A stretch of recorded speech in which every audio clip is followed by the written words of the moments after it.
Guys, natikman na namin. Yung sinasabi naming hindi namin kilala kung ano siya. Ngayon, ito siya, glutinous rice.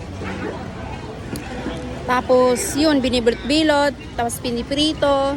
Tapos, ayun, nilulublob doon sa mga flavor na may mani. Yung durog na mani. Tapos, yung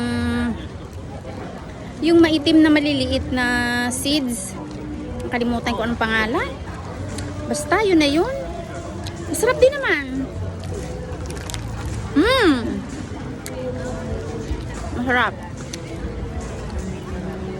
Guys, mayroon din dito.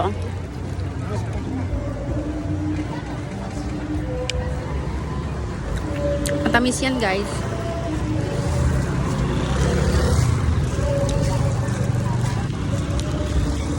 Ay!